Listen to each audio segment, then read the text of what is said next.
जम्मू कश्मीर की सियासत में एक बार फिर हलचल तेज हो गई जब पब्लिक सर्विस गारंटी एक्ट को लेकर सत्ता और विपक्ष आमने सामने दिखाई दिए। विधानसभा में हुई बहस ने न सिर्फ इस अहम कानून की मौजूदा स्थिति पर सवाल खड़े किए बल्कि इसके भविष्य को लेकर भी नई चर्चा छेड़ दी। मुख्यमंत्री उमर अब्दुल्ला ने साफ संकेत दिए हैं कि सरकार इस कानून में किसी तरह का बदलाव जल्दबाजी में नहीं करेगी बल्कि हर पहलू को ध्यान में रखते हुए व्यापक समीक्षा के बाद ही आगे बढ़ेगी। विधानसभा में बुधवार को जब भाजपा विधायक रणबीर सिंह पठानिया ने पब्लिक सर्विस गारंटी एक्ट में संशोधन से जुड़ा निधि सदस्य विधेयक पेश किया तो राजनीतिक माहौल गर्मा गया। पठानिया ने बदलते दौर और तकनीकी प्रकृति का हवाला देते हुए कहा कि अब ये कानून अपने मौजूदा स्वरूप में पूरी तरह प्रभावी नहीं रह गया।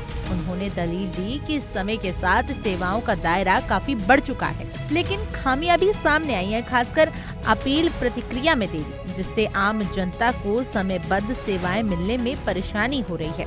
हालांकि मुख्यमंत्री उमर अब्दुल्ला ने इस प्रस्ताव का विरोध करते हुए एक संतुलित और राजनीतिक रुख अपनाया। उन्होंने स्पष्ट कहा कि ये कानून बेहद महत्वपूर्ण है और इसे बिना गहराई से समझे या जल्दबाजी में बदलना उचित नहीं होगा।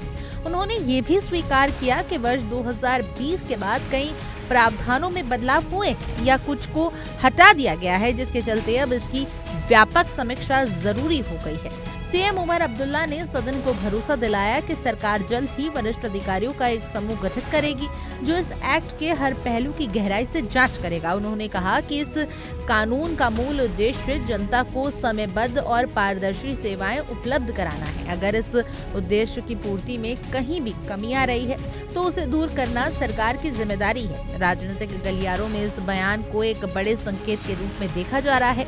एक तरफ सरकार सुधार की बात कर रही है तो दूसरी तरफ विपक्ष से जनता से जुड़े मुद्दों पर सरकार की धीमी गति के रूप में पेश करने की कोशिश में है। पब्लिक सर्विस गारंटी एक्ट जैसे कानून जो सीधे आम नागरिकों के जीवन को प्रभावित करते हैं, उनके भविष्य को लेकर अब आने वाले दिनों में भी और तीखी बहस देखने को मिल सकती है।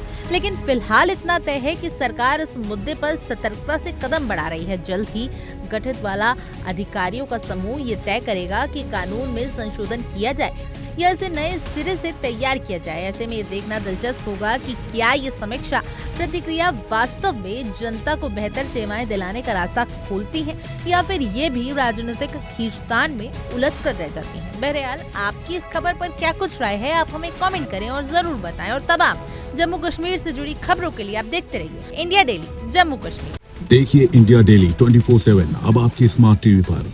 इंडिया डेली मौजूद है सभी डिजिटल प्लेटफॉर्म पर लाइव और लगातार। इंडिया डेली 24/7 हर दिन राष्ट्र को समर्पित।